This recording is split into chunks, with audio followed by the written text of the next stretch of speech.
የቴክኒክና ሙያ ኮሌጆች በእውቀት በክህሎትና በአመለካከት የታነጸ የኢንዱስትሪውን ችግር የሚፈታ ባለሙያ በማፍራት የሀገርን ኢኮኖሚ ይገነባሉ። በአዲስ አበባ ከተማ ለ16ኛ ጊዜ የሚከበረውን የቴክኒክና ሙያ ሳምንትን ምክንያት በማድረግ የሰልጣኞች የክህሎት ውድድር እየተካሄደ ይገኛል። የአዲስ አበባ ስራና ክህሎት ቢሮ ምክትል ኃላፊ አቶ ሚደቅሳ ከበደ እንዳሉት መድረኩ ወጣቶች ያላቸውን የፈጠራ አቅም በማውጣት ወጪ ቆጣቢ ሀገር በቀል ቴክኖሎጂዎችን ለመፍጠርና ለመቅዳት የሚያስችል ነው። በዓለም አቀፍ ደረጃ ተፈላጊ ተወዳዳሪ ቴክኖሎጂ ማፍለቅ የሚችሉ መወዳደር የሚችሉ ዜጎችን መፍጠር እጅግ በጣም ወሳኝ ስለሆነ ይሄ ክህሎት ውድድር በ14 ኮሌጆቻችን ካሁን በፊት 509 ሰልጣኞች ተወዳድረዋል።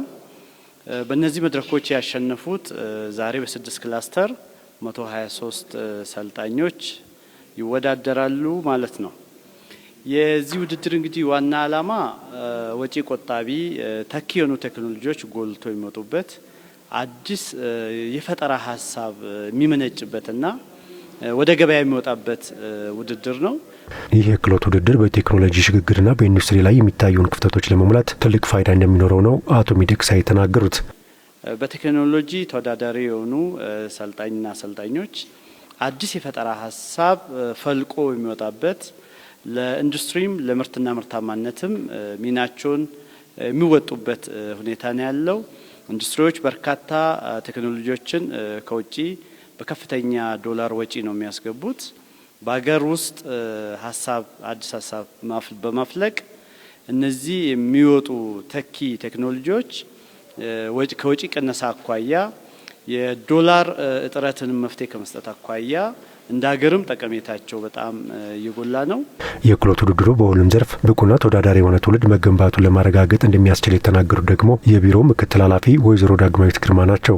የተሻለ የሰው ኃይል ከማፍራት አንጻር የሰለጠነ የበቃ ተወዳዳሪ የሆነ ኢንዱስትሪውን ሊሸከም የሚችል ትውልድ ከመገንባት አንጻር ተቃኝቶ ስትራቴጂውም የተቀየረበት ሁኔታ ነው ያለው። ቴክኒካል ውድድሮች ደግሞ ይሄንን በደንብ ካፓሲቴት ከማድረግ አንጻር አቅምን ከማውጣት ከማሳየት አንጻር ያለንበትን ደረጃ ያለንበትን ቁመና በደንብ አጉልቶ ከማሳየት አንጻር ትልቅ የራሳቸው የሆነ ተጽዕኖ የሚፈጥሩ በተግባር የበቃ እጁ የተፈታ ጄኔሬሽን ክሬት ማድረግ ላይ ስለሆነ እየሰራን ያለ ነው።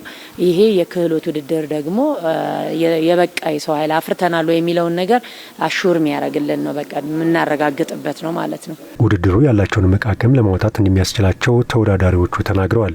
ውድድሩን እያደረግን ያለ ነው በአውቶሞቲቭ ቴክኖሎጂ በክህሎታችን ነው ማለት ነው።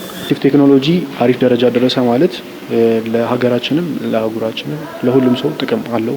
የቲቪቲ ተማሪዎች ነን። ስለዚህ ያለንን እውቀት